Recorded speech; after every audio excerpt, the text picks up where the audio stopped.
Mariana. Você que... Bom dia, gente. Sejam muito bem-vindos à nossa 8ª jornada sobre análise do comportamento do campo das vertentes. Esse é o nosso terceiro e último encontro dessa edição e tem como tema atuação do terapeuta no cuidado de clientes oncológicos. E quem vai ministrar essa aula para a gente hoje é a doutora Mariana Amaral. Ela é psicóloga e doutora em psicologia experimental pela PUC de São Paulo. Na área de saúde, conduz pesquisas sobre adesão ao tratamento de pacientes crônicos, psico-oncologia pediátrica e gamificação em saúde. Psicóloga clínica de adolescentes e adultos. Faz atendimento em português e inglês, com foco em análise comportamental clínica e psicologia intercultural. Atua também como supervisora, promovendo o desenvolvimento de psicólogos em sua prática clínica e também em sua carreira. Professora de cursos de pós-graduação e formação, é idealizadora e coordenadora da especialização em terapia analítico-comportamental da Unifil. Mariana, muito obrigada por ter aceitado o nosso convite. Pode ficar à vontade para complementar a sua apresentação e iniciar a sua fala. Joia, obrigada. Estou tentando abrir aqui para a gente compartilhar os slides. Vamos ver se vai dar certo. Tá aparecendo para vocês? Tá. Sim? Bom dia então para todo mundo. Obrigada, Mariana, pela apresentação, pelo convite, pelo contato, que a gente teve ao longo desse tempo. Agradeço o Diogo, agradeço também a toda a comissão organizadora pelo convite para participar do evento. Como a gente estava conversando aqui na prévia, embora eu tenha me formado na UEL, fiz meu doutorado na PUC de São Paulo, que são grandes centros importantes de análise do comportamento, a gente sabe que a nossa área ainda não é tão difundida e divulgada em todos os rincões desse Brasil. Então, é sempre muito bom a gente ser convidado e ter essa oportunidade, de levar um pouco da nossa experiência, um pouquinho, trazer algumas reflexões aí para, psicólogos em formação, até para profissionais mesmo que acompanham os eventos. Então, é muito bom poder estar aqui com vocês hoje, Coloquei aqui as minhas redes sociais, que também, como eu e o Diogo estávamos conversando, o mundo mudou muito e hoje em dia as pessoas não vão pegar a referência de um profissional no currículo Lattes, elas vão nas redes sociais. Então, quem quiser me conhecer mais, saber mais sobre o meu trabalho, quem quiser pedir material, trocar figurinha, estou super à disposição, tá? E assim, gente, hoje então eu vou fazer uma fala para vocês que, ela tem como base até uma aula que eu já dei na DIAG, falando sobre a atuação do terapeuta no cuidado de clientes oncológicos. Como a gente vai fazer hoje isso num formato de mini curso mais estendido, então eu estendi também a nossa discussão e a nossa análise, então acho que vai dar bom, A gente vai fazer uma variação, uma extensão disso que já foi conversado, que vai ser bastante interessante. Desculpa interromper, é só porque eu acho que eu não cheguei a falar, acho que eu não comentei com você. Se em algum momento você achar pertinente, assim, dar um intervalo entre a apresentação, Sim. um momento oportuno. Vamos fazer, tá? Um intervalinho de 15 minutos aí no meio do caminho, pra gente esticar as pernas, ir no banheiro, porque é bastante tempo, Obrigada, Mari.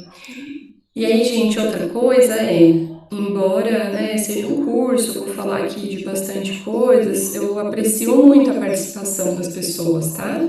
Então, a minha caixinha aqui está aberta, no momento eu só vejo a Mariana e o Diogo, mas quem sentir a vontade para ligar a câmera e ter uma comunidade verbal reforçando o meu comportamento de falar, eu agradeço muito. Eu adoro isso também. Quando eu dou as supervisões, assim, que a gente faz no formato online, Mariana, assim, é obrigado a ficar com a câmera aberta. Não tem jeito, não.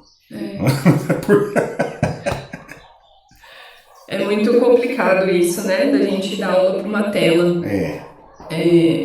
Reforça pouco o nosso comportamento de falar e o reforço diferencial do ouvinte, ele é super importante para ir conduzindo a nossa fala, Quando a gente fala só olhando para a tela ou para pessoas que não estão prestando atenção, a gente fala sobre controle da gente mesmo, ou do slide, fica pouco sensível à plateia, né? Então, quem puder fazer isso, a Maria Fernanda, obrigada. Estou vendo o rostinho da Maria Fernanda.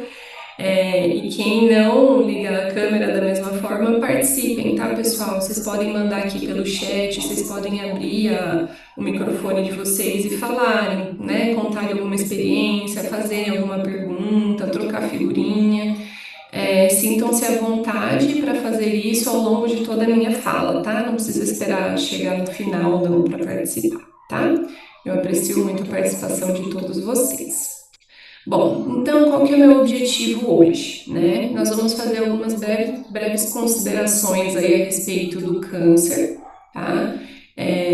Porque o foco do curso não é falar sobre o câncer em si, né? Ou sobre as centenas aí de tipos de câncer que existem, o que eles fazem no organismo das pessoas. A gente vai discutir mais os impactos psicológicos do câncer, de acordo com a literatura, né? Então, nós vamos falar um pouquinho, de modo bem breve, sobre a doença.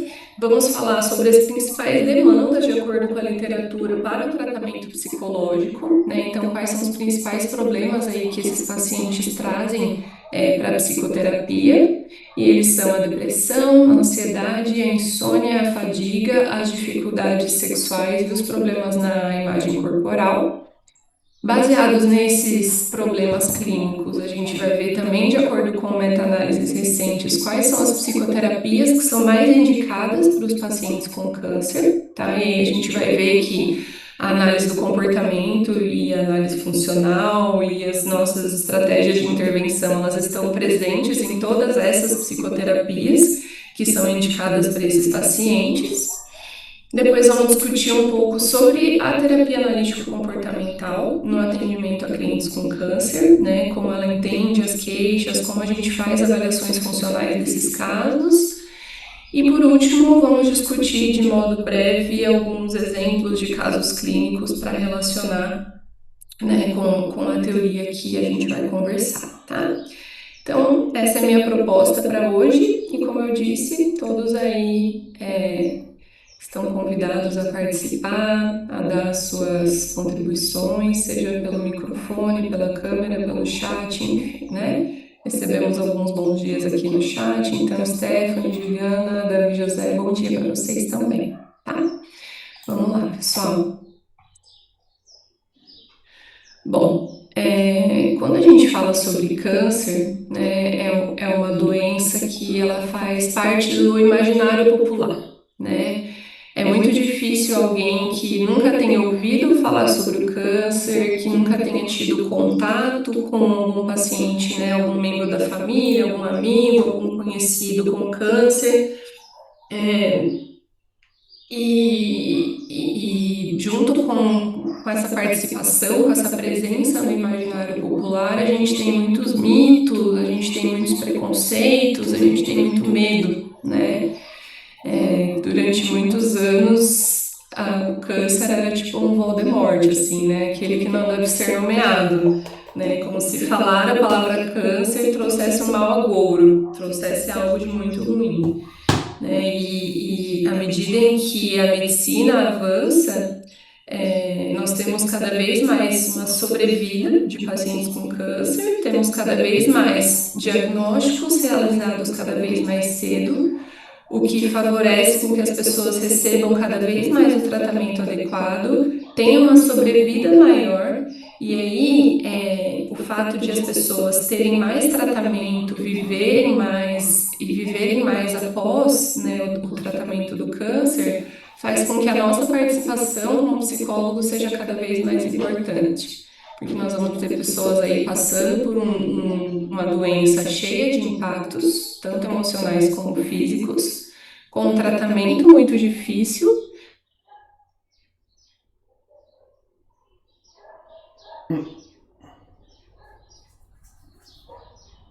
Importante em todas. Oi, deu uma travadinha, eu acho. Você falou alguma coisa, Diogo? Deu uma travadinha. Voltou. Então, apareceu aqui que minha conexão estava instável. Tá. Então, a gente vai fazer parte, né, enquanto psicólogo, enquanto cientista do comportamento, de intervenções que vão ser feitas desde o momento no qual essa pessoa recebe o diagnóstico do câncer, né, até a retomada aí da vida dela no pós-tratamento. Se a gente olhar para a psicologia da saúde como uma área de conhecimento e de intervenção, na verdade a gente trabalha até mesmo com prevenção e promoção de saúde, né? Então, como psicólogos, nós somos profissionais que podemos estar muito relacionados, né, com essas pessoas, com esses pacientes e com as demandas que eles trazem, tá? Embora, né, existiu aí ao longo de muito tempo toda essa questão pesada em relação ao câncer, hoje a gente consegue trazer mais, discutir mais, as pessoas entenderem mais a doença, e é importante que todos nós, como psicólogos, façamos o mesmo, né? Então, falando um pouquinho sobre o câncer, né, ele é a segunda causa de mortalidade por doenças no mundo, então é uma doença com uma incidência alta e que ainda é uma causa de mortalidade grande, né? Mas como eu disse, a medicina tem avançado e com isso a sobrevida, né, e o pós-tratamento tem sido cada vez mais frequentes aí para os pacientes. Existem mais de 70 tipos de câncer, tá? Então, o tipo de câncer que uma pessoa tem, ele varia de acordo com a localização desse câncer, onde ele está no organismo da pessoa, né? E se ele está localizado ou se ele se espalha, tá? Basicamente é isso. Então, como eu disse, o objetivo do curso não é a gente falar sobre o câncer em si, os tipos de câncer e o que eles fazem no organismo das pessoas, até porque, como eu disse, são mais de 70, uma complexidade grande que demandaria da gente muito tempo, né? Mas, de forma geral, é uma causa de mortalidade importante. Nós sabemos, né, e também faz parte do nosso imaginário o que o câncer faz com o organismo das pessoas, então que é uma doença que deixa, né, os pacientes bastante debilitados, é uma doença cujo tratamento ele tem impactos muito fortes, né, na saúde das pessoas. Então a gente vai falar de tratamentos como quimioterapia, radioterapia, hormonioterapia, cirurgias, muitas vezes cirurgias para retirada de tumor que envolvem até mesmo a retirada de órgãos do corpo, né? Então, por exemplo, num câncer de mama, a gente pode precisar de uma mastectomia, né, da retirada da mama. Num câncer de intestino, a gente pode precisar de uma cirurgia para retirada de parte do intestino e assim por diante. Então, os tratamentos do câncer, eles costumam ser tratamentos bastante difíceis, né, que vão impactar bastante o corpo, né, a saúde física das pessoas, mas também a saúde emocional, né.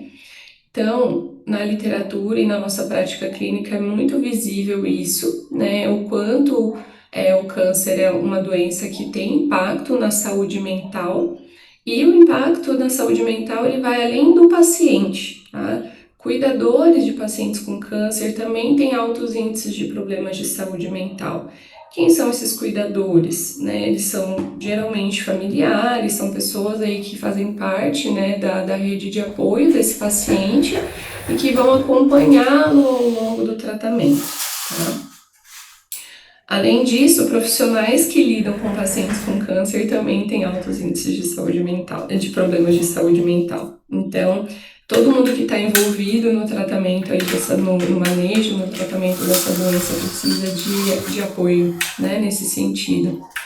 E aí, dentre os problemas de saúde mental que a gente verifica tanto nos pacientes quanto nos cuidadores, os mais comuns são os sintomas de ansiedade, os sintomas de depressão, o medo da recidiva da doença. Recidiva é quando a pessoa tratou o câncer, né? Ela teve ali uma supressão daquele câncer naquele momento, encerrou ciclos de quimioterapia, ensinou ciclos de radioterapia, retomou a vida, e aí um tempo depois esse câncer volta, né? Ele volta a aparecer. Isso a gente chama de recidiva e é algo do qual os pacientes têm bastante medo, né? Então esses sintomas são os mais frequentes e os mais estressores nos pacientes com câncer. E a gente também tem relato, né, de redução da qualidade de vida dessas pessoas, né, porque obviamente é uma doença que compromete a saúde e o tratamento compromete a saúde, tanto física quanto emocional. Então a qualidade de vida fica prejudicada, né, tem muitos relatos de insatisfação, muito comum, né, clientes com câncer se questionarem muito, inclusive, a respeito do, ai, por que eu, por que comigo, né? Por que eu preciso passar por isso? Então, uma insatisfação muito grande com o que acontece, uma indignação muito presente nos relatos dos pacientes, muito sentimento de vergonha, tá? Seja vergonha da doença, vergonha dos efeitos colaterais que modificam o corpo, né? Então, as pessoas que têm queda de cabelo devido à quimioterapia, a gente vê pessoas muito inchadas com alterações corporais, pessoas que precisam fazer uma cirurgia que vai modificar o corpo delas, pessoas que colocam um catéter, né, que é um acesso aí que fica por baixo da pele para que a gente possa fazer a administração da quimioterapia e fica ali uma cicatriz, fica ali uma marca visível. Então, a vergonha é um sentimento bastante relatado. A desesperança é muito comum também nesses pacientes, né, de achar que tudo está perdido, né, que o quadro deles não tem solução. E outra coisa bastante frequente é a fadiga, que ela, inclusive, é um efeito colateral do próprio tratamento, tá? Então, se a gente pensar que você vai ser diagnosticado, né, com uma doença que tem risco de morte, que compromete bastante a sua saúde física e que também vai te fazer sentir tudo isso, experimentar tudo isso emocionalmente falando, fica, né, bem visível pra gente que o nível de sofrimento é bastante intenso e que essas pessoas vão precisar de apoio. Esses sintomas psicológicos, eles vão acontecer em qualquer momento, né? Desde o diagnóstico da doença até o pós-tratamento da doença. Então, a gente vai discutir mais sobre isso à medida que for discutir os quadros clínicos relacionados, mas esses sintomas psicológicos, eles podem comprometer o tratamento, né? Porque muitas vezes as pessoas, elas deixam de aderir ao tratamento, elas deixam de fazer aquilo que é necessário por causa, por exemplo, de depressão, porque estão com um repertório comportamental bem restrito, por causa de desesperança, né, de achar que aquilo não vai dar certo, que elas não vão ter futuro, enfim. Muitas pessoas deixam de fazer o tratamento ou fazem o tratamento de maneira incorreta, né? Isso compromete, consequentemente, os resultados do tratamento, porque as pessoas, né, se não aderem ao tratamento, os resultados não vão ser aqueles que poderiam ou que eram estimados. Isso, consequentemente, afeta a sobrevida do paciente, né, ou afeta a qualidade de vida que ele vai ter. E aí os efeitos, né, dessas dificuldades podem se estender por meses e anos aí após o tratamento, né? Então é uma doença que ela vai ter consequências físicas e emocionais ao longo de bastante tempo, tá? E aí o que que a gente percebe? Como os sintomas que são relacionados tanto à depressão quanto à ansiedade, eles são vistos como decorrências esperadas do câncer, então é óbvio que uma pessoa com câncer vai ficar triste, é óbvio que ela vai ficar desesperançosa, é óbvio que ela vai ficar ansiosa. Muitas vezes as pessoas começam a olhar para isso como algo que faz parte do quadro clínico e deixam de dar a atenção necessária para isso, né? Então, não é porque a depressão ou a ansiedade, ou, né, sinais de depressão e de ansiedade, eles são esperados que eles não vão ser tratados, que eles não vão ser adereçados, tá? Muitas vezes as pessoas deixam de dar atenção, sejam os outros profissionais de saúde, médicos, enfermeiros, né, ou a família não tem um manejo adequado. Então, não é porque o sofrimento ele é esperado e é comum nesses pacientes que a gente vai deixar de lidar e de dar a atenção necessária a esse sofrimento, né? Uma coisa que é bem, assim, marcante para a gente que trabalha na área da saúde, que trabalha em hospital, né, que lida às vezes naquele contexto com o paciente, é que nem todos os pacientes se sentem motivados o suficiente para iniciar uma intervenção psicológica quando eles estão aí no tratamento do câncer. Porque é uma doença que demanda muito, né? Seja pela desesperança, né, que é um fator também, mas seja até pela própria demanda. As pessoas, às vezes, elas estão fracas, elas estão sentindo muita dor, elas estão experimentando muito desconforto, elas estão passando muito mal. E aí, muitas vezes, elas não vão ter motivação para fazer um tratamento psicológico, seja uma psicoterapia, né, ou seja a própria intervenção que um psicólogo hospitalar ou da saúde vai fazer ali no ambiente hospitalar. Então, muitas vezes o nosso trabalho é mostrar para essas pessoas a importância do acompanhamento psicológico e como isso pode ser é, é, relevante até para o desenvolvimento delas no caso clínico mesmo, né? Então, por mais que os nossos pacientes eles não se sintam motivados, é muito importante que a gente entenda quais são as demandas que eles trazem para poder relacionar para poder realizar um tratamento adequado, tá? Quem trabalha com pessoas com câncer não precisa, não vai ser suficiente que você tenha um bom conhecimento como psicoterapeuta, né? O nosso conhecimento ele precisa ir além. Então, além de entender sobre depressão, sobre ansiedade, sobre os problemas de sono, que são os problemas que a gente vai conversar mais aqui, você também precisa ir e entender sobre o câncer. Qual é o câncer que o seu cliente tem? Em que fase, em que estágio, né, do câncer ele está? Qual é a fase do tratamento? Ele acabou de receber o diagnóstico, ele já está em tratamento há algum tempo? Qual é o tratamento que foi recomendado para o seu cliente? Em que etapa do tratamento ele se encontra? Qual que é o prognóstico dele? Ele tem boas chances de recuperação de acordo com esse protocolo de tratamento que ele vai fazer? Ele não tem boas chances de recuperação? Quais são as intervenções pelas quais ele está passando no ambiente hospitalar? Como essas intervenções alteram o funcionamento do organismo e como elas são potencialmente estressoras para esse cliente? Então, quando a gente trabalha com clientes com câncer, a nossa necessidade de estudo, ela vai além, tá? Ela vai além do que um modelo de psicoterapia ou de estratégias de intervenção psicológicas. A gente precisa ter um conhecimento a mais, que é bem importante até para a gente conseguir ter trabalhar com intervenções baseadas muitas vezes em aceitação, em validação do sofrimento. Quanto mais eu conheço a realidade, mais eu consigo manejar o meu caso clínico, tá? Então, conhecer as demandas psicológicas que a gente vai conversar é importante, mas já deixo aqui um adendo de que também é importante conhecer o que está acontecendo, né, no sentido médico com o seu cliente.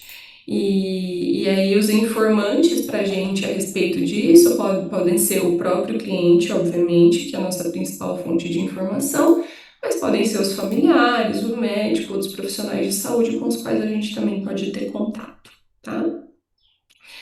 Então, nós vamos conversar um pouquinho sobre quais são, né, os principais problemas emocionais que são enfrentados por esses pacientes, tá? Começando pela depressão. E aí a gente vai ter a depressão como algo que faz também bastante parte aí do imaginário popular. Ela faz muita parte da nossa vivência como psicólogos, né? É a psicopatologia mais frequente que a gente atende. Mas mais do que olhar para critérios diagnósticos, e aqui entra muito a nossa visão enquanto analistas do comportamento, né? Mais do que olhar para critérios diagnósticos de depressão, então, humor predominantemente deprimido, né? Ou perda acentuada de interesse nas atividades que antes eram reforçadoras para essa pessoa.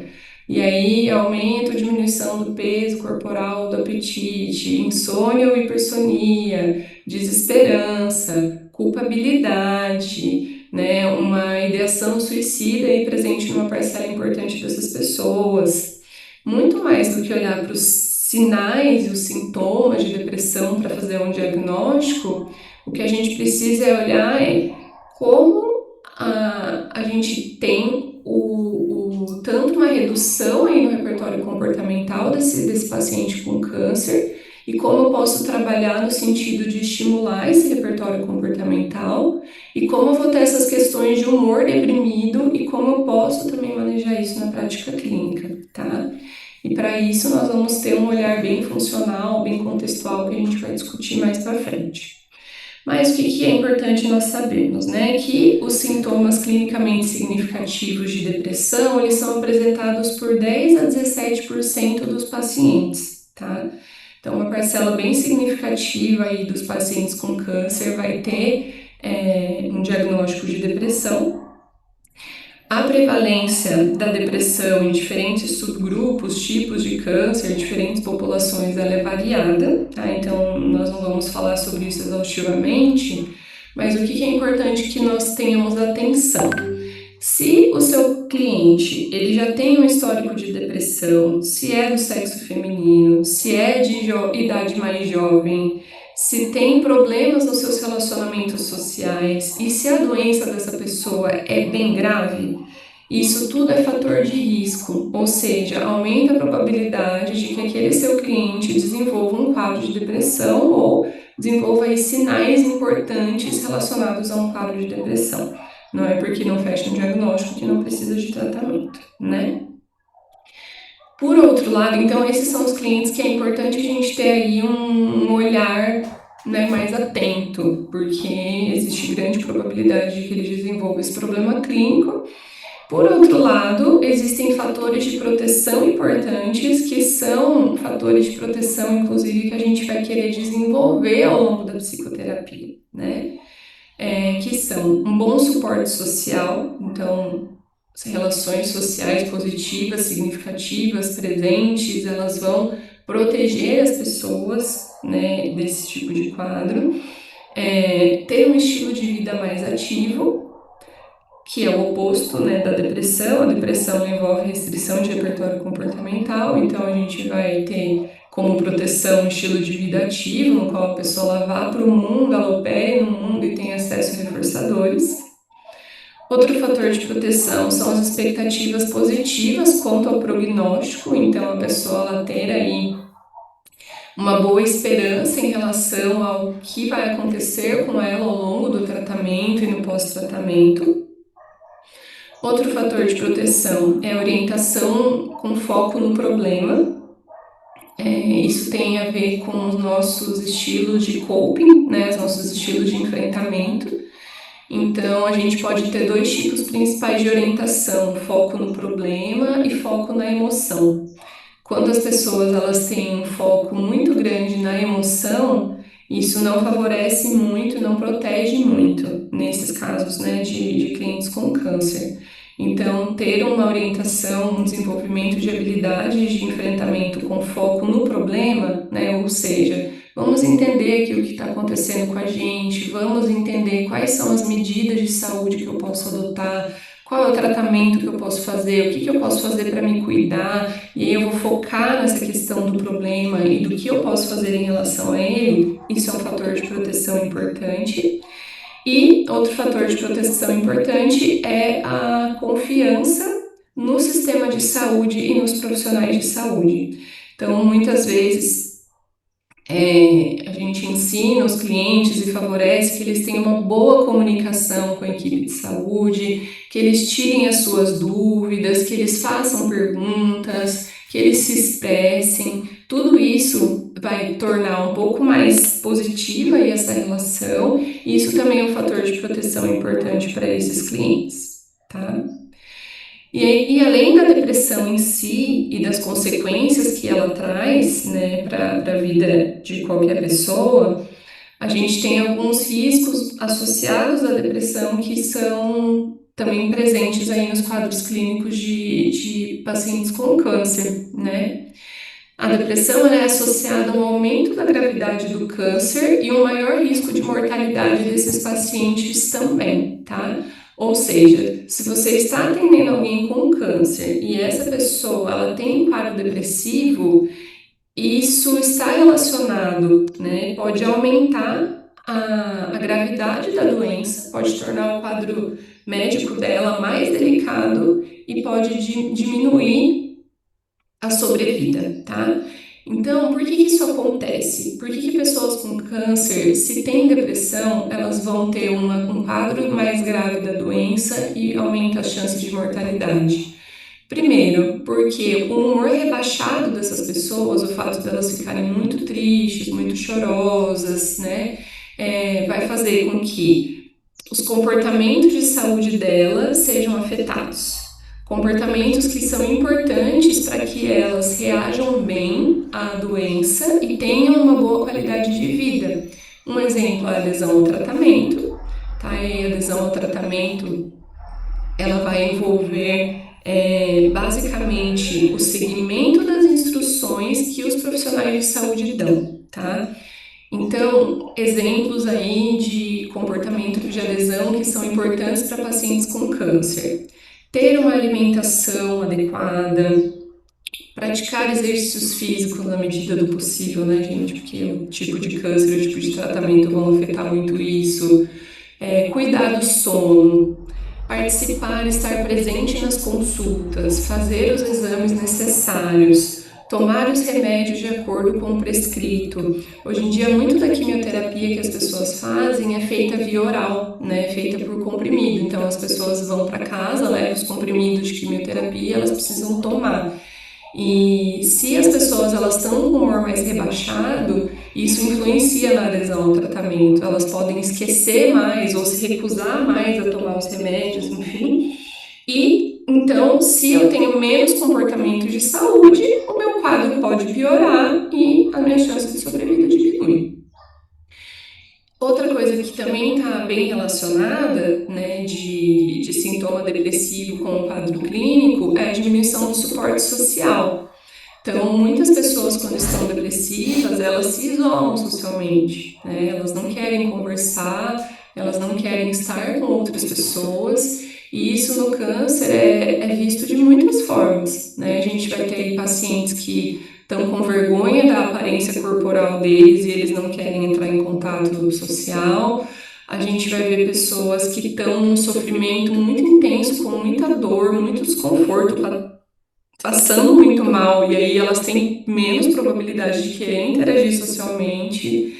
A gente vê muitos pacientes relatando: eu sou um fardo, né? Eu tô acabando com a vida de todo mundo, essa doença faz eu ficar no hospital aqui sofrendo, e tá todo mundo sofrendo comigo, então as pessoas também, por isso, podem se isolar mais socialmente. E aí, quanto menos suporte social elas recebem, isso na literatura está relacionado com uma diminuição dos cuidados com a doença, tá? Então, são alguns exemplos de como o quadro clínico do paciente com câncer, ele pode afetar a gravidade da doença e o risco de mortalidade, tá? Mariana, você falou que podia, às vezes, Por favor. isso que também possa envolver a extensão do trabalho, o tratamento até para os cuidadores, familiares, né? Para eles Sim, também, para melhorar o repertório deles de cuidar e até de se cuidar para poder cuidar, né? Exatamente, perfeito. Então, quando a gente for falar de intervenções, a gente vai falar sobre isso também, Diogo, né? Porque, assim como a gente viu lá no começo, as consequências emocionais da doença, elas não se dão só para o paciente, mas também para quem cuida, né?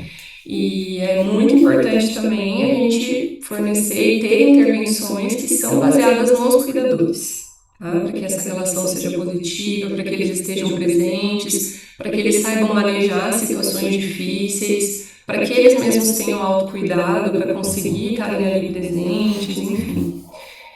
Inclusive, eu vou falar da Díade aqui, Diogo, Mariana e todo mundo, porque como eu sei que a Jaque de vocês está afiliada à Díade, né, e geralmente a gente acaba tendo acesso à plataforma, enfim, teve a última Jaque da Díade com o canal dos Berrecas, eu participei de uma mesa redonda, que inclusive a Rita, que foi minha ex-orientadora, participou, e mais um outro profissional, que a gente falou só sobre o cuidado dos cuidadores. de pacientes com câncer. Então, quem tiver interesse, esse material está disponível aqui e vale muito a pena também, que não é algo que a gente vai poder falar exaustivamente hoje, mas que a gente teve uma mesa redonda discutindo só isso, o cuidar de quem cuida, porque isso também é muito relevante, tá?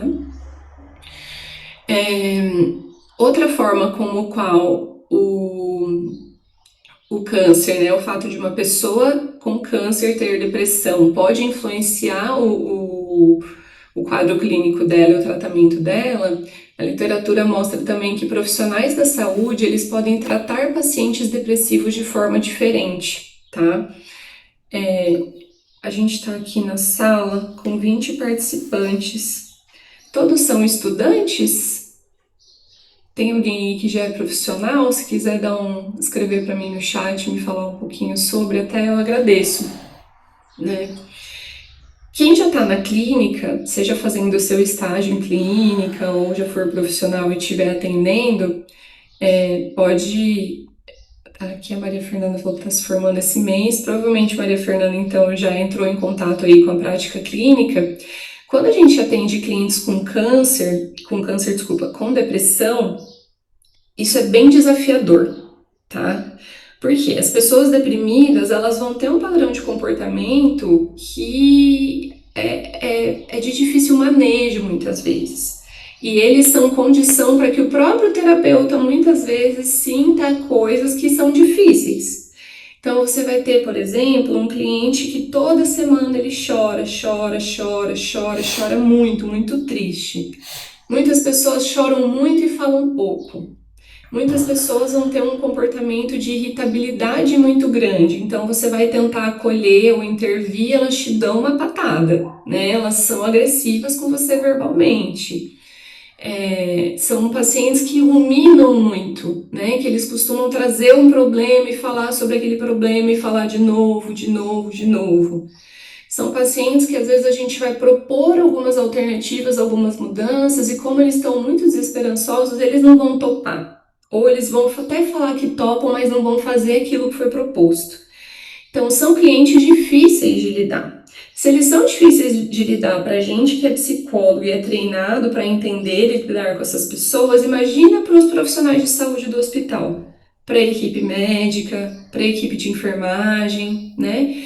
Então, muitas vezes, esses pacientes, eles vão ser vistos como aquele que está sempre triste, aquele que está sempre chorando, que está sempre reclamando, que só reclama da mesma coisa, aquilo que a gente pede para fazer e não faz.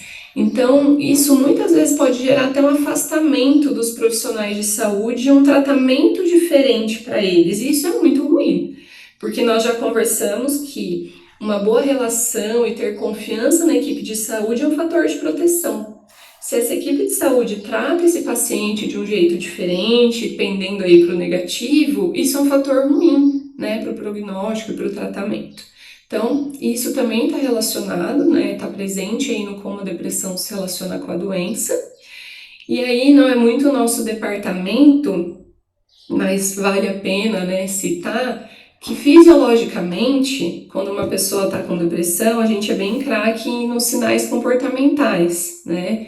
Mas no corpo dela, a gente vai ver que a depressão está relacionada com processos inflamatórios no organismo, com a diminuição de respostas imunes, com a maior reatividade do sistema nervoso simpático. E esses sinais, né, corporais aqui, eles estão relacionados em alguns casos à progressão da doença.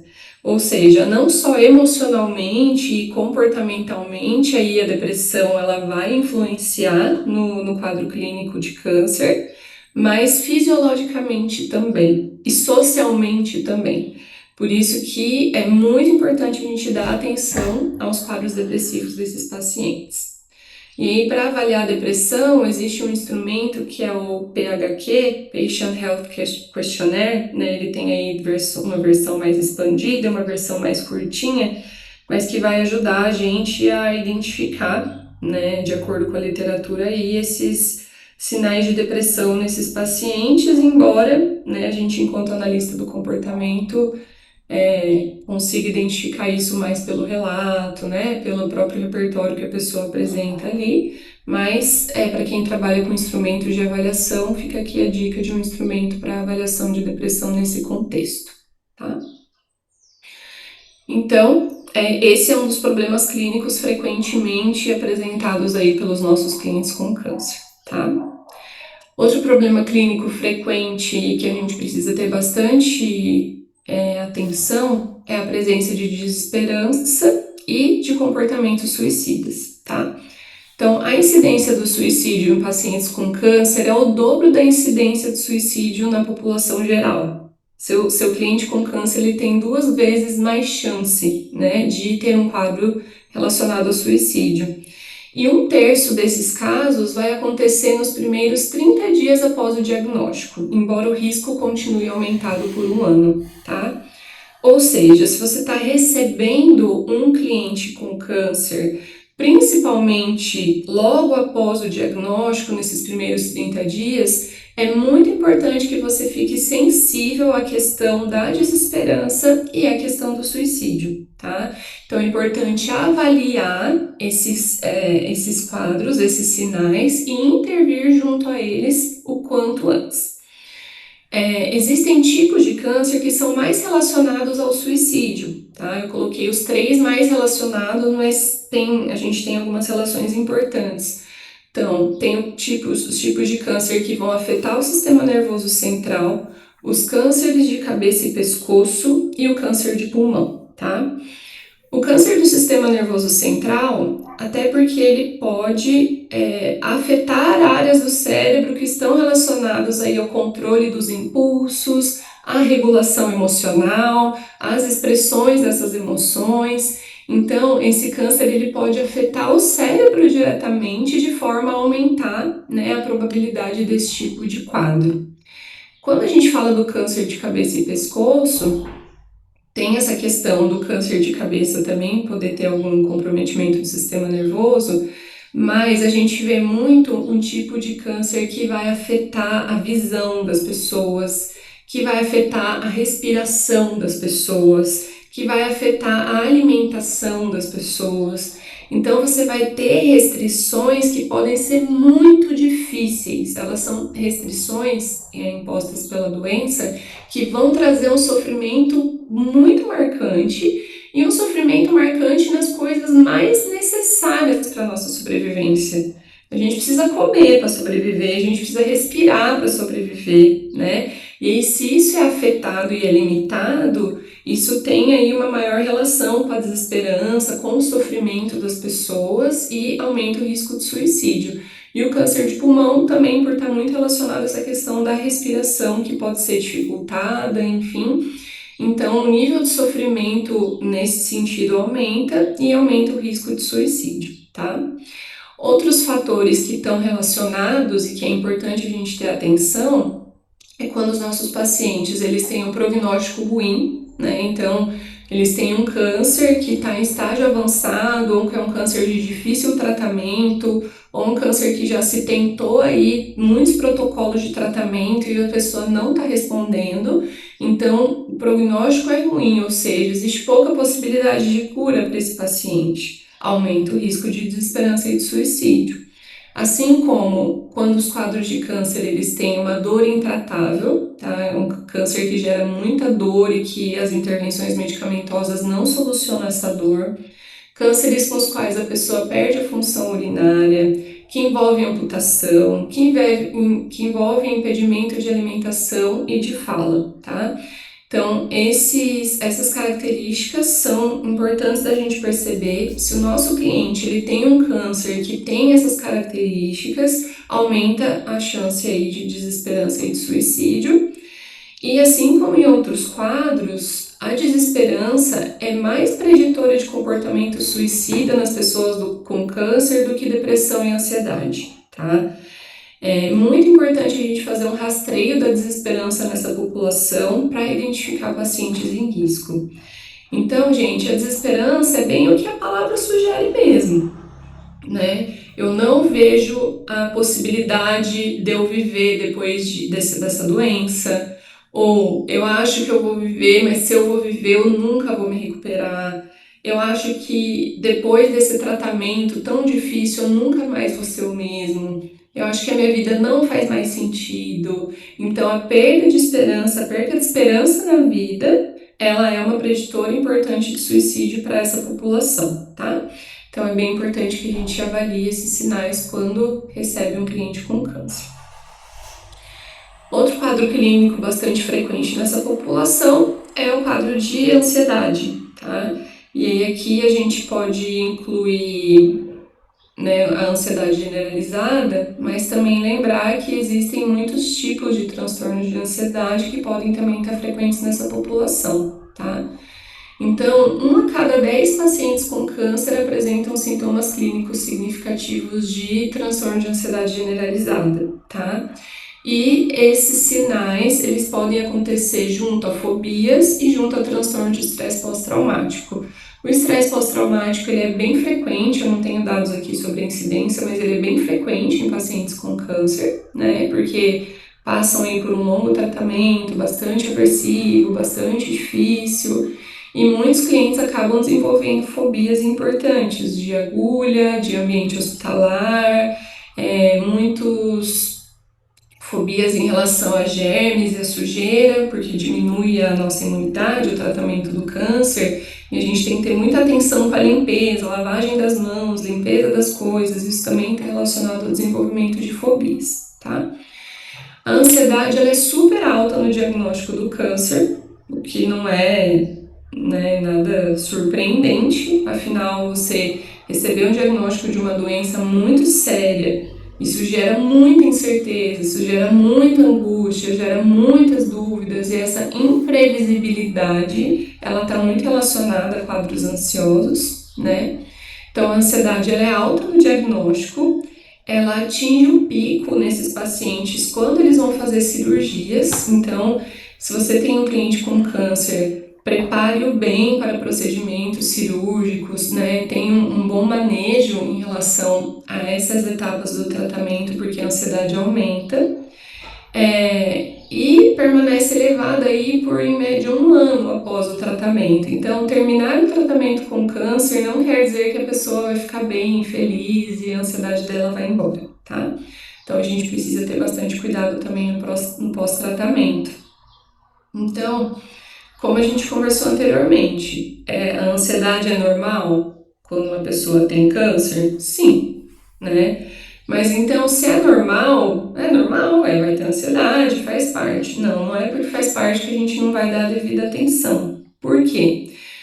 Principalmente porque os altos níveis de ansiedade podem enviesar as decisões sobre o tratamento.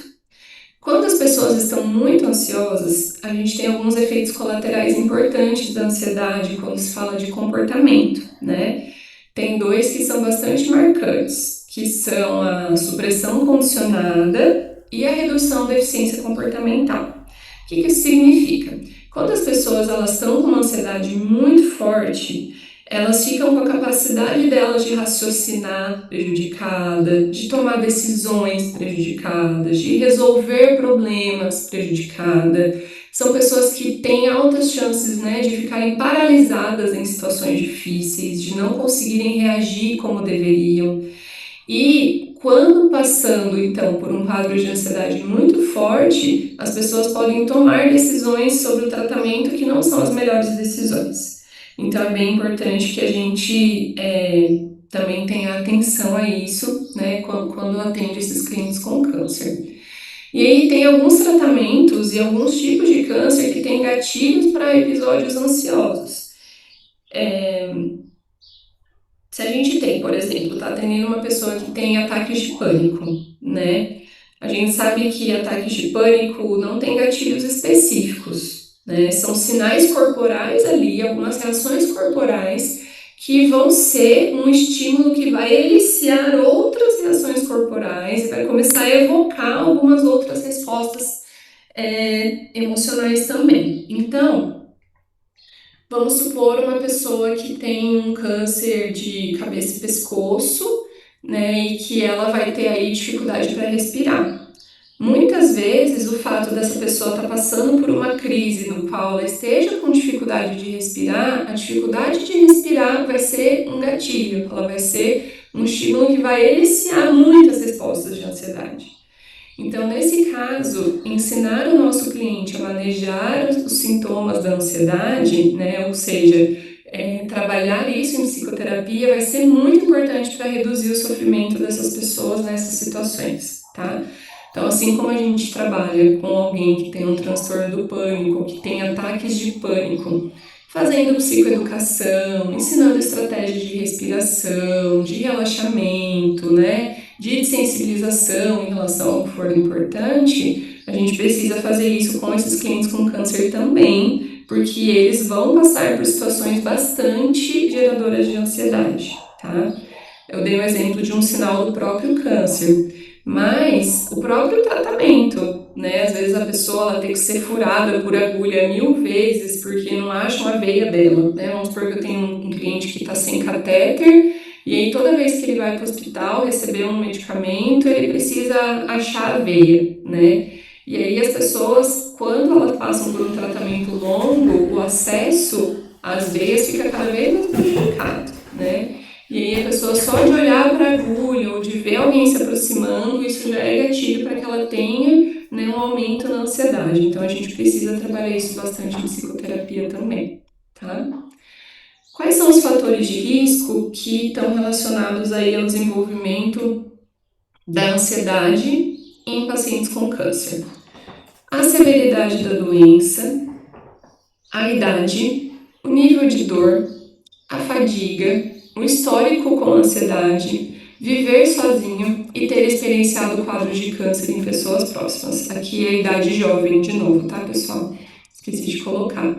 Então, se o seu cliente ele tem uma doença grave, se ele é jovem, se ele tem uma doença que traz muita dor física, se ele está com muita fadiga, como sintoma de câncer ou como efeito colateral do tratamento, se ele já tem um histórico anterior à doença de ansiedade, se ele mora sozinho ou se ele tiver pessoas na vida dele com câncer, aumenta a probabilidade dele desenvolver um quadro importante de ansiedade ao longo do tratamento, tá?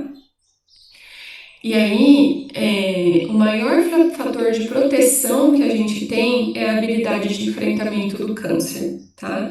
Ou seja, quanto mais essa pessoa está preparada para lidar com não só os aspectos físicos da doença, né, com os sintomas, com o tratamento, os efeitos colaterais, mas lidar também com as questões de percepções, de crenças e as atitudes que essa pessoa tem em relação à doença, maior é a proteção que a gente vai ter em relação à ansiedade, tá?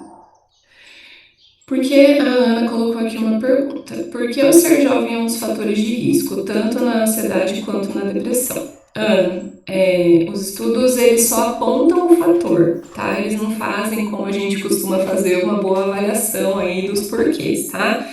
Mas como terapeuta e como psicóloga da saúde, eu te digo que é uma questão bem de repertório, né? As pessoas jovens, muitas vezes, elas ainda não têm um repertório de enfrentamento de problema ao longo da vida, né? Elas não têm um repertório de passar por dificuldades, de ter sucesso depois de passar das dificuldades. Então, o nível de insegurança aumenta bastante, né? O quanto eu me sinto inseguro, o quanto eu vou ter de medo, o quanto eu não vou saber o que fazer com isso. Então, ao meu ver, é uma questão muito de repertório, tá? Por outro lado, os pacientes jovens tendem a ser mais flexíveis. Isso é importante também. Então, a gente, enquanto terapeuta, pode usar essa flexibilidade psicológica em nosso favor. Diferente de uma pessoa com 1000 vivências, que já tem um tantão de autorregras, que já tem um tantão de verdades a respeito do mundo e que vive um padrão, às vezes, de esquiva muito grande de algumas coisas específicas, isso a gente tem de vantagem nos pacientes jovens. Tá, Ana? Imagina, adorei que você mandou pergunta. Vamos perguntando, gente. E se às vezes alguém mandar aqui e eu não ver, porque esse negócio ele fecha sozinho, você me avisa, tá, Mari? Fala, não tem pergunta. Aí eu abro aqui pra... Agora deu certo, deu enxergar. Então, acho que tem bem a ver com isso que a gente acabou de falar, que é a habilidade de enfrentamento, né? Muitas vezes o nosso histórico de vida mesmo, o nosso histórico de reforçamento faz com que a gente desenvolva habilidades de enfrentamento, e quando a gente é jovem, a gente não tem um histórico muito grande em relação a isso, né? E outra característica também que quem é clínico está vendo na prática, e tem a ver até com o que o Diogo e eu estávamos conversando antes de começar a nossa fala, são umas características das novas gerações também. A gente está com uma geração de adolescentes e jovens adultos com uma péssima tolerância à frustração e ao desconforto. Péssima, sabe? Eu falo que a gente foi de um extremo para o outro. Nós tínhamos gerações antigamente de pessoas que elas mergulhavam nos problemas e iam lidando com a vida e não eram sensíveis aos problemas, então ficavam às vezes num casamento infeliz por regra, num emprego infeliz por regra, e se submetia a muito sofrimento por regra mesmo, porque achavam que deveria ou por questões sociais. Então são pessoas que elas se expunham muito ao sofrimento e ao desconforto, e a gente está passando para um grupo de pessoas que tem zero tolerância ao sofrimento e ao desconforto. Então isso é uma coisa que também se relaciona bastante assim, com essa realidade, né? A Stephanie colocou aqui que ela é psicóloga hospitalar numa maternidade e trabalha em UTI e NEO, e ela percebe que as mulheres mais velhas com mais gestações têm um repertório mais adaptativo a essas situações do que mães de primeira viagem. Então, legal, Stephanie, tem a ver mesmo com isso que a gente está falando, né? Ô, Mariana, e inclusive, é que a gente estava falando mesmo, essas pessoas que não têm tolerância serão os profissionais para ajudar, para intervir, para quem está precisando. Imagina só. Sim, e é isso. Hoje a gente está no meio do caminho entre validar sofrimento, mas ajudar as pessoas a lidarem com o sofrimento. Então, a gente vai precisar de muito treino mesmo desses profissionais novos. E a gente sabe que a faculdade oferece pouco treino, a graduação é muito mais teórica do que prática, né? Enfim, vai ter muito pepino pela frente. A Maria Fernanda colocou aqui na própria faculdade já ver a presença desses comportamentos, eu imagino, viu, Maria Fernanda? Eu deixei de dar aula na graduação na pandemia, justamente por esse contexto aqui que a gente já conversou, que é de dar aula para uma tela, né? Uma coisa é o que a gente está fazendo aqui hoje, eu estou amando, eu venho, dou um curso, falo sobre o que eu gosto. Outra coisa é você passar um ano inteiro dando aula para uma tela, né? E aí eu acabei saindo da graduação nesse período. Então, eu não tenho tanto acesso ao comportamento dos alunos em sala, mas aos meus clientes, adolescentes e jovens, eu tenho bastante, e é isso. Tem sido uma característica bem marcante, assim, dessas gerações novas e que está dando bastante trabalho na clínica para a gente, inclusive, né? Enfim, então, relacionado a isso também que a gente está discutindo, pessoas sem habilidades de enfrentamento, elas tendem a adotar estratégias inadequadas para lidar com o sofrimento, como abuso de substâncias, no caso do câncer, isso é bem frequente, ou recusa ao tratamento. E aí nós temos dois pepinos. Se o seu cliente está lidando com o sofrimento abusando de substâncias, obviamente ele está piorando o quadro de saúde dele, não precisa ser expert para falar sobre isso, né? E muitos começam a recusar o tratamento como uma forma de esquiva mesmo, de evitar sofrimento físico, de evitar sofrimento emocional, e a gente vai ter piores o quadro clínico. Então, avaliar a ansiedade, ensinar para as pessoas a tanto estratégias de regulação da ansiedade, mas como estratégias também de tolerância à ansiedade, de entender que a ansiedade faz parte desse contexto, muitas estratégias de mindfulness e que a ACT traz, né, da gente não querer se livrar do desconforto, da gente olhar, ter um olhar curioso, atento e saber viver com o desconforto, vai ser muito importante. Porque se as pessoas quiserem se livrar do desconforto a todo custo, a gente vai ter consequências bem ruins, não só emocionalmente, mas do próprio tratamento de câncer que elas estão fazendo, né? Então, trabalhar em relação a isso é muito importante. Bom, já falamos que a depressão é muito frequente, falamos que a ansiedade é muito frequente, e outra questão muito frequente nos pacientes com câncer são os problemas de sono e a fadiga, tá? E tanto os problemas de sono como a fadiga, eles são efeitos colaterais do câncer. Então, fadiga é um sintoma de alguns tipos de câncer. Problema de sono é sintoma de alguns tipos de câncer. Como eles são efeitos colaterais do tratamento também, tá? Problema de sono, gente, não sei se eu coloquei aqui. Já vou falar mais sobre eles então, sobre os dois de maneira específica. Bom, tanto os problemas de sono quanto a fadiga, eles muitas vezes são subdiagnosticados, né? As pessoas, elas confundem muito fadiga com indisposição, ou com cansaço, ou com preguiça. Eu não sei se é um conceito que vocês conhecem, assim, mas a fadiga, ela envolve uma perda de energia acentuada. Então, o que é uma pessoa que está passando por um quadro de fadiga? Essa pessoa, ela não tem energia, ela não tem força, ela não tem motivação. É uma coisa que envolve o físico e envolve o emocional, tá? Imagine vocês cansados depois de, sei lá, correr uma maratona, trabalhar o dia inteiro, passar vários dias sem dormir. Agora imagine as pessoas que sentem isso a todo momento ao longo do dia, tá? Então a fadiga é um quadro assim que é muito presente em doenças crônicas e o câncer é uma doença crônica que traz isso também. Os problemas de sono, né, que a gente vai ver, tem a insônia, então as pessoas têm problema em pegar no sono. Elas pegam no sono e tem um sono que elas acordam a noite inteira. Ou elas até pegam no sono e dormem, mas elas acordam cansadas. Ou elas dormem demais, ou elas dormem de menos. Tudo isso é problema de sono, porque a gente é acostumado a achar que problema de sono é quando a pessoa não dorme, né? E tem vários tipos de problema de sono. É o não pegar no sono, é o ter um sono leve, um sono não reparador, enfim. E é muito engraçado, eu vejo isso muito na minha prática clínica também. As pessoas, nós de forma geral, a gente tem dado pouca atenção ao sono, tá?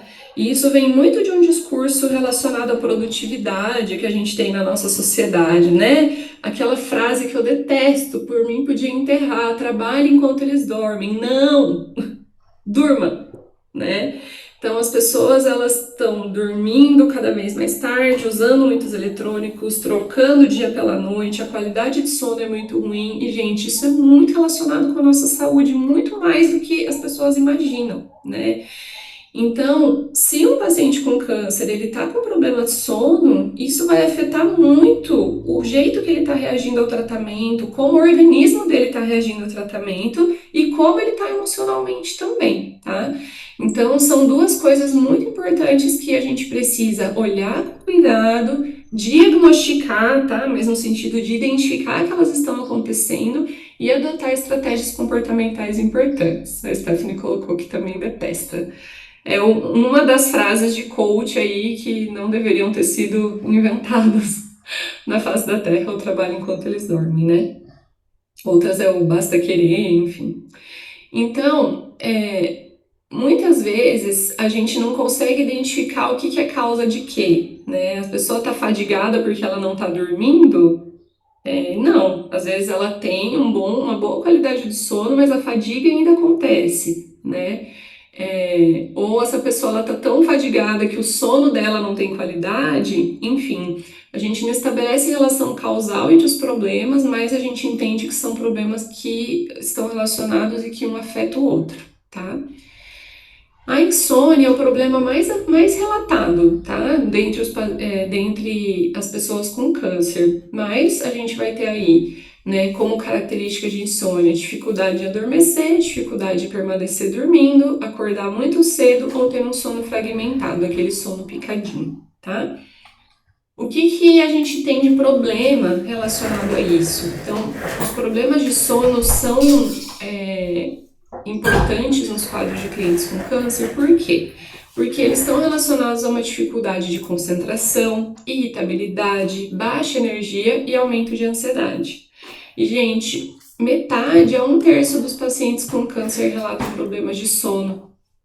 É um número que varia entre os subgrupos aí de tipos de câncer, mas é batata, tá? Chegou um cliente com câncer na sua clínica, muito provavelmente você vai ter que lidar com problemas de sono também, porque eles prejudicam a resposta que a pessoa tem, tanto fisiológica quanto emocional, tanto à doença quanto ao tratamento, tá?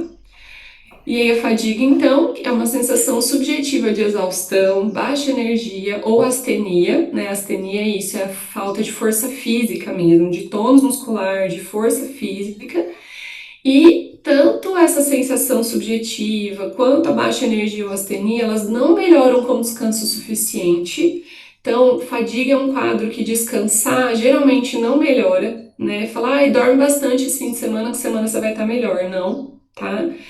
E elas são desproporcionais à quantidade de atividade física realizada. A pessoa ela não fez tudo isso de esforço para estar tão fadigada, tá? A fadiga ela é relatada pela maioria dos pacientes quimioterápicos, cerca de 75% dos pacientes relatam, tá, quadros de fadiga, então ela é muito frequente. Algumas quimioterapias e protocolos de tratamento aumentam a fadiga e ela afeta negativamente a saúde, por quê? Porque ela torna menos provável também os comportamentos de autocuidado, tá? A pessoa com muita fadiga, ela não vai ter força para ir lá e comer aquilo que ela precisa comer e se alimentar bem. Ela não vai ter força para fazer uma caminhada, ela não vai ter força para interagir socialmente, enfim. Então, essa diminuição de energia e de força fazem com que a pessoa cuide menos da própria saúde e isso é muito ruim para o tratamento do câncer, tá? Então, para avaliar tanto a fadiga quanto os problemas de sono, a gente pode usar entrevistas, diários, dispositivos eletrônicos, polissonografia e muitas vezes a gente também pode coletar informações com os médicos a respeito de dados mais fisiológicos a respeito desses problemas, tá? Então, já conversamos sobre como a depressão afeta essa população, como a ansiedade afeta essa população, como a fadiga e os problemas de sono afetam essa população, e um problema que também é bastante frequente é o problema de disfunção sexual, tá? E aí, esses problemas de disfunção sexual, eles vão ter várias topografias. A gente vai ver disfunção erétil, perda de desejo sexual, perda da sensibilidade, incapacidade de atingir orgasmo. E todos esses problemas, gente, eles podem ser resultados tanto direto quanto indireto do tratamento, tá? Resultado direto é quando está sendo administrada ali alguma droga, alguma substância, feito algum procedimento que vai afetar o organismo e realmente vai fazer com que esses problemas aconteçam. E o efeito indireto tem mais a ver com como o tratamento, o diagnóstico, as mudanças de vida afetam a saúde física e mental e aí vão acarretar problemas indiretamente em relação à questão sexual. Então, eu coloquei aqui 2 exemplos, né? A gente não precisa entender isso, mas só para ver, por exemplo, como que um tratamento de câncer pode afetar diretamente sexualmente o seu cliente. Então, ó, privação de androgênio no tratamento do câncer de próstata metastático é associado a menores níveis de testosterona, diminuição da libido e diminuição do tamanho do pênis, tá? Então, muitas vezes você pode receber aí um cliente, um homem que está fazendo um câncer, que está tratando um câncer de próstata, um câncer, né, severo, e aí essa pessoa ela vai trazer disfunções sexuais como queixa. E aí você pode ficar fazendo só intervenções comportamentais, né, ajudando essa pessoa, sei lá, atenção ao momento presente, comunicação melhor na relação, etc, etc, fazendo intervenções comportamentais, mas a gente também precisa saber que existem interferências diretas do tratamento e o cliente precisa saber disso também. A gente precisa conversar com o médico sobre como lidar fisiologicamente com essa questão, tá? Outro exemplo aqui, inibidores de aromatase no tratamento do câncer, não sei nem dizer o que é, tá, gente? Mas são substâncias que fazem parte do tratamento do câncer de mama. Elas podem acarretar redução da lubrificação vaginal e diminuição da libido, tá? Ou seja, a gente tem efeitos diretos do tratamento do câncer que vão impactar diretamente a saúde sexual das pessoas, tá? As disfunções sexuais afetam pacientes com diferentes tipos de câncer e tanto de próstata quanto de mama são mais relacionados ao problema, até por causa dos efeitos diretos tanto do câncer quanto do tratamento. Pacientes jovens e mulheres em idade reprodutiva podem enfrentar problemas adicionais, tá? Pacientes jovens por quê? Porque geralmente são pacientes que estão ali no auge da sua vida sexual, que veem muita importância nisso e vão ter essas atividades prejudicadas. E aí, além das consequências diretas, a gente vai ter muitas consequências indiretas, né? Relacionadas à autoestima, relacionadas à autoimagem, relacionadas ao próprio relacionamento, né, afetivo que essas pessoas têm. Então, nós vamos ter bastante questões emocionais relacionadas a isso.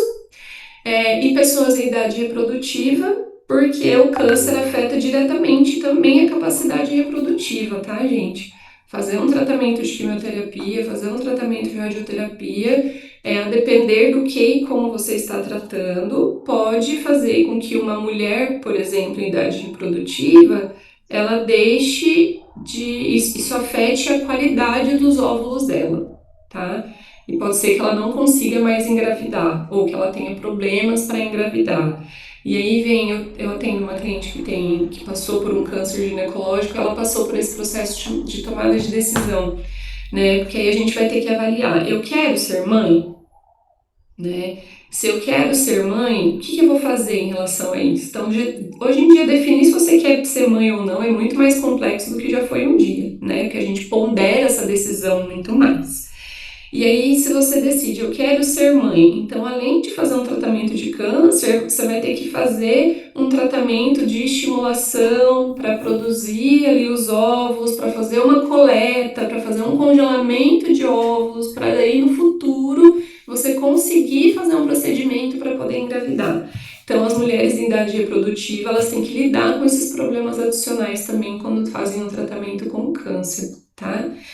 E aí, gente, essas questões sexuais, elas estão aqui por serem muito frequentes e, embora sejam frequentes e importantes, são pouco discutidas, tá? E aí a gente tem uma geração de profissionais, principalmente médicos, que não discute muito isso, por estar falando de sexo, comportamento sexual, assunto tabu, enfim. Então, né, é importante para a gente estar atento a essas questões também quando recebe clientes com câncer para atendimento, tá? A prevalência das disfunções sexuais, ela depende de muitos fatores, né? De qual aspecto do funcionamento sexual a gente está falando, se foi feita alguma intervenção cirúrgica, qual é a idade do cliente, qual a qualidade da relação que ele tem, né? Com o parceiro, com a parceira, qual a gravidade da doença, quais são as comorbidades que essa pessoa apresenta, enfim. Então, é muito difícil a gente falar da prevalência da disfunção sexual, porque ela varia de acordo com muitos fatores, tá? E, como sempre, falando de disfunção sexual, a gente avalia basicamente por autorrelato, né? Difícil trabalhar com observação nesse contexto. Então, as pessoas elas vão trazer pra gente as dificuldades que estão acontecendo, tá? E aí, uma coisa também que acontece a gente às vezes tem dificuldade de avaliar o percurso de uma disfunção sexual ao longo de um quadro de câncer porque não teve uma avaliação pré-tratamento, né? A gente tem dificuldade em saber como era essa questão sexual antes, muitas vezes, para saber como ela está variando aí ao longo do quadro do câncer. E além das questões sexuais, a gente vai ter também como um problema muito frequente nessa população a autoimagem corporal negativa, tá? A doença, o câncer, ele pode afetar a autoimagem do paciente tanto diretamente quanto indiretamente. Como que o câncer pode afetar diretamente? Pela questão das cirurgias que a gente já discutiu, né? Às vezes fazer uma cirurgia de mastectomia, fazer algum outro tipo de amputação, um inchaço devido à medicação, a perda de cabelo, a presença de cicatrizes, de curativos, etc. Então, essa é uma coisa que afeta muito a imagem corporal das pessoas. Isso diretamente, porque são consequências do próprio doença e do próprio tratamento. Indiretamente, a gente vai ter os clientes aí falando, né, sobre a sua desejabilidade. Então, eles sentem que são pessoas menos desejáveis devido a essas mudanças da imagem corporal. A gente vai ver pessoas com muita vergonha resultante dessas mudanças corporais. e pessoas até que têm mudanças no seu próprio valor pessoal, né? Mulheres, é muito frequente a gente ver isso, né? Mulheres mastectomizadas, elas precisam passar por um procedimento de retirar as mamas e falam, gente, mas e aí? Como que as pessoas vão saber que eu sou mulher? Como que você é uma mulher sem mama? Não faz sentido, né? Então as pessoas acreditam que elas vão perder o valor pessoal, que elas vão perder o valor, a identidade delas mesmo no mundo por causa dessas mudanças corporais. A mesma coisa no homem, né? Que vai falar, nossa, eu tô aqui com câncer de próstata, agora o meu pênis está diminuindo, eu não consigo ter ereção, eu não sou mais homem, né? Que tipo de homem eu sou? Eu não tenho mais valor. Então, essas questões de autoimagem, elas vão ser bem presentes e a gente precisa trabalhar muito com elas também, tá? Então, gente, concluindo essa primeira parte, tá? Eu sei que eu só falei de problema agora, a gente vai falar de intervenção, tá? Fiquem tranquilos que a gente vai chegar lá. Mas falando sobre essa primeira parte, as intervenções psicológicas elas são necessárias para a gente ajudar as pessoas com esses problemas que a gente conversou e outros, né? Ou seja, para que a pessoa se reabilite fisicamente, se reabilite socialmente, emocionalmente ao longo do seu tratamento.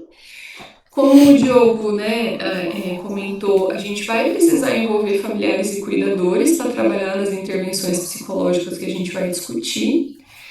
A literatura ela mostra que existem diferentes intervenções psicológicas que vão beneficiar a saúde tanto física quanto mental desses pacientes. E aí, já que a gente viu que tem muitos problemas frequentes e que essas pessoas precisam da nossa ajuda, a gente se pergunta: quais são as terapias que apresentam maior evidência de efetividade na atenção a pacientes com câncer, né? Então, já que estamos na era da psicologia baseada em evidências, se a gente olhar para a literatura, o que a gente vê de terapia psicológica que tem maior evidência de efetividade? O que se faz e produz os melhores resultados para atender os pacientes com câncer, tá? É isso que a gente vai discutir um pouco agora. Então, essas são as terapias que são recomendadas para lidar com todos esses problemas que a gente conversou até aqui, tá? Vocês querem fazer um intervalinho agora, gente, de uns 10 minutinhos? Dá para avançar um pouco mais? Como que estamos? Acho que você pode ficar à vontade para decidir. Você acha que é um bom momento para dar um intervalo? Vocês aguentam mais um tiquinho, gente?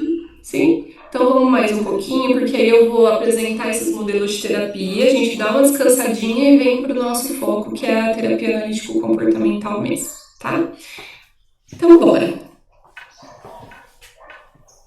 Beleza. Bom, quais são as psicoterapias, então, que são mais indicadas para pacientes com câncer de acordo com, né, a psicologia baseada em evidências? Tem um estudo que foi feito, publicado em março de 2023, tá? Ele levantou aí os ensaios clínicos randomizados, meta-análises e revisões Prisma, que, de acordo com essa questão das evidências, são que produz a melhor evidência de resultado, né, de eficácia. Esses estudos foram levantados, publicados na base de dados Scopus e PubMed de 2020 a 2022, tá? Foi feita uma busca preliminar e encontrados 4.829 artigos que falavam sobre intervenções psicológicas para pacientes com câncer, tá? E eles aplicaram os critérios de exclusão e foram selecionados 25 artigos para análise. Esse estudo está nas referências aqui, tá, gente? Então, depois vocês podem ler, quem tiver interesse, ler o estudo na íntegra. E aí, eles pegaram esses 25 artigos e verificaram ali, né, foram selecionados os artigos que mostraram intervenções com bons resultados, com efetividade para esses pacientes, e essas intervenções foram divididas em 3 categorias, tá? Uma categoria é de terapias cognitivo-comportamentais, outra categoria de terapias baseadas em mindfulness e outra categoria que é de estratégias de relaxamento, tá? Então, eu vou apresentar para vocês aqui quais são essas terapias e quais os principais resultados que elas trouxeram de acordo com os estudos. nas intervenções cognitivo-comportamentais, temos aqui a TCC e a ACT, tá? TCC, terapia cognitivo-comportamental, ACT, terapia de aceitação e compromisso, tá? Não entrarei no mérito aqui de definir o que é TCC, tá? Vocês estão com um professor bem massa aí, o Diogo, né? Já falou que dá aula de psicoterapia. Quando a gente vai estudar a história da terapia comportamental, a gente vai ver que no Brasil ela se desenvolveu de um jeito, no resto do mundo ela se desenvolveu de outro. Então, enquanto no resto do mundo a gente tem aí um desenvolvimento da TCC e das terapias de terceira geração, aqui no Brasil a gente tem o desenvolvimento da terapia analítico-comportamental, tá? Então, esses estudos, eles vão trazer esses outros modelos de terapia, que são as terapias de terceira geração e a TCC. Basicamente, são eles que são avaliados, tá? Por que eu estou dividindo, então, a aula em dois momentos, em falar em terapias recomendadas como eficientes e eficazes pela literatura e terapia analítico-comportamental? Porque o nosso modelo de terapia não estaria com um resultado aqui nesse estudo. Mas, quando a gente vai ver os componentes dessas intervenções aqui que eles propõem, a terapia analítico-comportamental é um componente disso tudo, tá? Então, tem muito pano para manga, tem muita discussão, tem muito embate, tem muito tudo na nossa área, mas vou dividir didaticamente para a gente entender, tá? Então, dentro das intervenções cognitivo-comportamentais, quando a gente fala de TCC, o que ela produz de resultado, né? Por que ela é boa? O que ela faz de bom aí pelos nossos pacientes com câncer? Ela traz melhoras nos estados depressivos e ansiosos desses clientes. Ela traz melhoras em condições físicas, como náusea, dispneia, fadiga e dor crônica. Ela traz aumento na qualidade de vida e diminuição de sintomas psicológicos, tá? A arte, quando ela é aplicada e junto a pacientes com câncer, o que ela traz de resultado? Melhora na dor crônica, diminuição da ansiedade, diminuição da fadiga, melhora em sintomas depressivos e manejo do medo de recorrência da doença, tá? Então, podem perceber que essas intervenções, elas trazem melhoras naqueles quadros que a gente estava discutindo até agora, né? Que são quadros relacionados à depressão, à ansiedade, à fadiga, o sono, desesperança, os sintomas físicos e tudo mais. Outro modelo de terapia, e aí eu coloquei esse aqui um pouco mais descritivo, porque TCC e ACT todo mundo ouviu falar, pelo menos, né? Mas tem outros modelos de terapia que não são tão conhecidas nossas, ou provavelmente não são tão conhecidas de alunos da graduação, pelo menos os alunos que eu tenho acesso, né? Então, um dos modelos de terapia que é recomendado para clientes com câncer é a MBCT, Mindful Based Cognitive Therapy, terapia cognitiva baseada em mindfulness, tá? Então, de acordo com os autores, ela vai combinar elementos da TCC, de meditação e de atenção plena, com o objetivo de aumentar a autoconsciência e a flexibilidade psicológica, tá? Quando essa terapia é usada em pacientes com câncer, vai ser enfatizada a consciência, o relaxamento, o manejo dos episódios depressivos, de fadiga e do medo da recidiva, tá?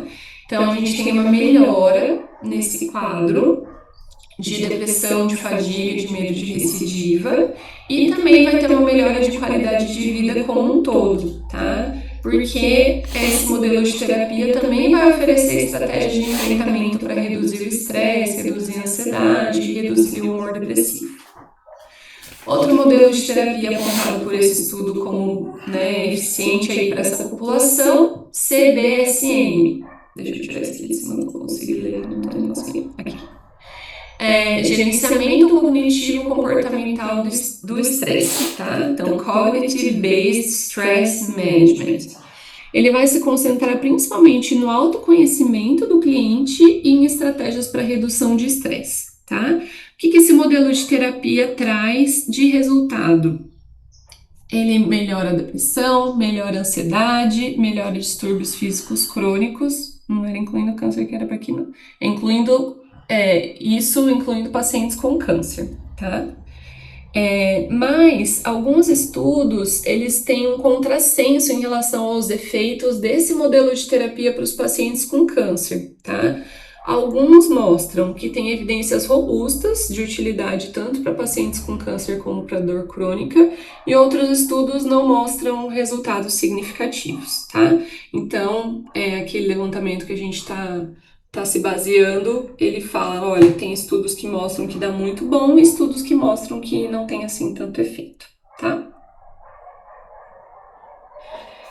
E aí tem outros dois modelos de terapia, né, a DBT e a TREC, que é a terapia racional emotiva, são efetivos para lidar com alguns quadros relacionados ao câncer que a gente discutiu, mas não foram usadas nos estudos com pacientes oncológicos, tá?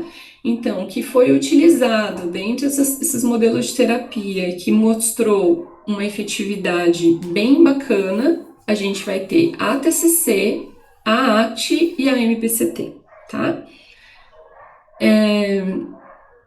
Vocês podem perguntar, eu sou especialista nesses modelos de terapia? Não sou, tá? Se vocês me perguntarem qual que é a diferença entre uma terapia cognitiva baseada em mindfulness e a TCC e a ACT, eu não vou saber dizer, tá? E eu não sei se também tem tanto, porque a gente está, né, olhando para esses modelos todos de terapia, e por isso que é importante trazer a nossa perspectiva da TAC, porque a TAC ela vai se basear no quê? Numa avaliação funcional, em identificar ali o que está acontecendo com essa pessoa e propor intervenções para o que está acontecendo com essa pessoa. Então, tem elementos da TAC na TCC, tem elementos da TAC na AT, tem elementos da TAC da MBTC, da MBCT.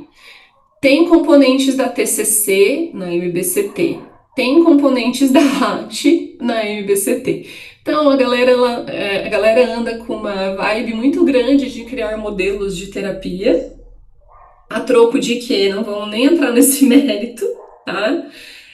Mas tudo isso, no fim das contas, é para a gente voltar para boa e velha avaliação funcional, identificar a função do comportamento e trabalhar com isso, tá? Nenhum desses modelos de nomes chiquetosos, bonitos, protocolos, ensaios clínicos randomizados prescinde do que a gente fez a vida inteira. Então, minha opinião, e sei que é a opinião de muitos analistas do comportamento, o Diogo está assentindo, então ele concorda comigo, né? Eles estão chovendo no nosso molhadão aqui, né? Eles estão fazendo o que a gente faz desde o início, e acho que isso tudo vai dar muitas voltas e vai chegar onde a gente sempre esteve, tá? Mas enfim. Mariana, eu até arriscaria dizer que confunde quem está iniciando, porque surge um monte de coisa aí e as pessoas pensam que de fato são coisas excludentes. Elas pensam que são coisas excludentes, elas pensam que elas não sabem nada disso, porque isso é um nome diferente, que elas não estudaram, e elas vão comprar 1000 cursos, livros, apostilas e mentorias para estudar isso, tá? Então, eu falei que não ia falar, mas falei, né? A gente tem toda uma questão metodológica e mercadológica por trás desses 1000 modelos de terapia, né? E aí é muito bacana, porque eu coordeno um curso de pós em TAC, né? Em terapia analítica comportamental. E aí a gente pega, aprende terapia analítica comportamental, beleza. Aí os alunos saem e falam, meu Deus, mas a TAC não é uma terapia baseada em evidências, então eu não tô fazendo o que é bom e nem o que é certo. Daí elas compram os cursos e elas vão fazer os cursos dos vários modelos de terapia. Elas falam, ué, mas a gente faz isso. Ué, mas a gente analisa desse jeito. Ué, mas a gente faz essa intervenção. Ou seja, a gente vai ver que a gente já faz isso, né? Mas a roupagem, o nome, enfim, os protocolos estão sendo criados aí aleatoriamente. Não aleatoriamente, mas tem um grande número aí de coisas sendo criadas, desenvolvidas, enfim. E aí cria-se uma concepção de que o que a gente está fazendo não é certo e não é suficiente, e quando a gente vai ver, tudo que a gente faz está incluído nesses modelos de terapia que estão sendo vendidos, tá? Eu queria fazer um adendo aqui dentro das intervenções comportamentais para a mHealth ou Mobile Health, tá? que são estratégias que são utilizadas para que a gente forneça cuidado para os pacientes com câncer sem uma participação ao vivo do especialista. Então, seria, né, a gente traduz livremente como saúde imóvel, tá? Então, a gente utiliza e tem muitos estudos que mostram chamadas telefônicas, videochamadas, intervenções por mensagem de texto, aplicativos que são desenvolvidos para esse público, gamificação, jogos que são desenvolvidos para esse público, enfim, que são ferramentas com as quais a gente pode entregar intervenções, tá? No meu doutorado, eu testei um aplicativo feito para crianças com câncer, tá? Então, era um aplicativo baseado em jogo, ele trabalhava com psicoeducação e com gamificação para ensinar para as crianças sobre o tratamento e sobre o comportamento de saúde que elas precisam adotar ao longo do tratamento. Então, não é uma intervenção que eu preciso de um psicólogo se reunindo 50 minutos por semana com o cliente para explicar, nananana. Ela pega o celular ou o tablet, ela tem um jogo, ela vai jogando e ela vai aprendendo. Então, existem essas ferramentas que podem ser utilizadas nesse contexto também e que são bem importantes. Elas economizam tempo e recursos e têm mais probabilidade de generalização, porque são intervenções que vão para casa com a pessoa. Ou os profissionais da saúde conseguem alcançar essa pessoa na casa dela, tá? Mas a gente precisa de mais estudos ainda para verificar os efeitos sobre repertórios de pacientes com câncer. Então, é muito importante a gente acompanhar o avanço da tecnologia no tratamento dessas pessoas, até mesmo no tratamento psicológico, tá? Isso aqui é muito diferente de conversar com o ChatGPT, tá, gente? Falar, estou em sofrimento de câncer, o que eu faço para lidar com a minha vida? Não. Existem especialistas que baseiam-se em ciência do comportamento, que entendem os quadros das pessoas e que estão desenvolvendo estratégias de intervenção mediadas por tecnologia.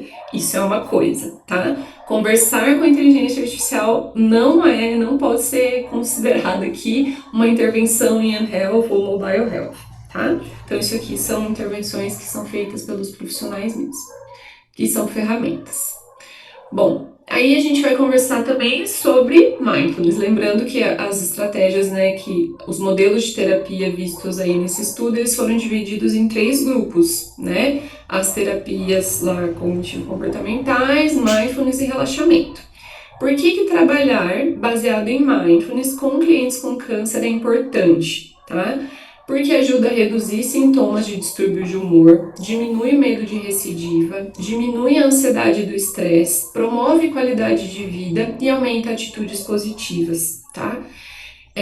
As intervenções baseadas em mindfulness, então elas são bastante frequentes aí quando a gente fala de doenças crônicas de forma geral, tá? E no câncer não é diferente.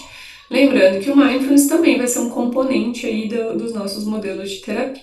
Bom, então nós temos, por exemplo, a MBSR e MBCR, tá?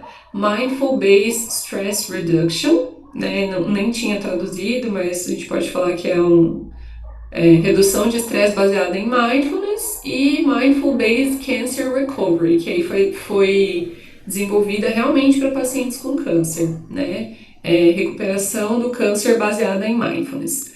Então, essas 2 modalidades aí de terapia, elas têm evidências na diminuição do medo de recidiva, elas ajudam os pacientes com isso, e beneficiam estratégias cognitivas de enfrentamento, manejo de problema de sono e manejo da dor crônica, tá? São os principais benefícios desses 2 modelos de terapia baseada em mindfulness. E por último, mais ou menos importante, temos as técnicas de relaxamento que trazem o que de resultado para pacientes com câncer? Manejo de ansiedade, manejo do estresse, manejo da tensão muscular, da depressão e da fadiga. E tudo isso vai trazer uma melhor qualidade de vida de forma geral e vai fazer com que as pessoas tenham uma atitude mais positiva em relação ao tratamento, tá?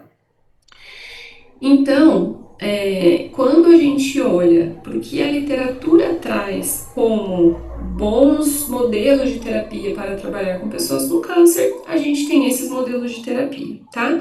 tem lá as terapias cognitivo-comportamentais, algumas terapias de terceira geração, tem as terapias baseadas em mindfulness e tem as técnicas de relaxamento.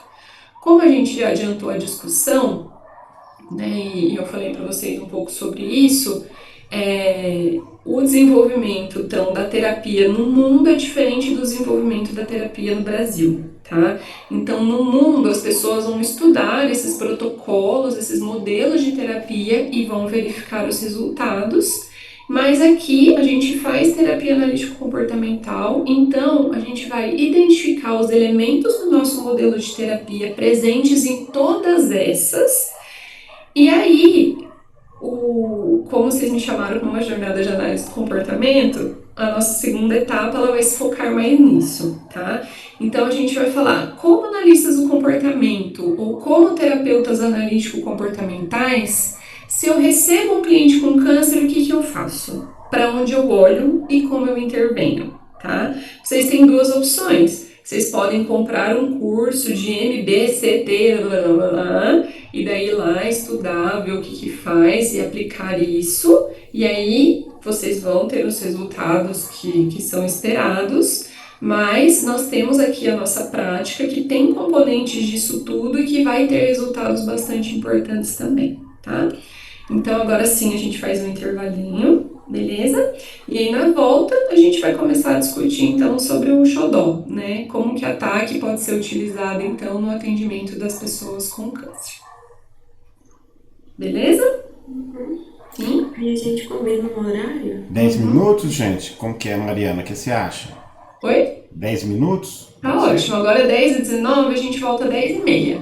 Ok. Tá bom. Fechado? Então até já já, pessoal.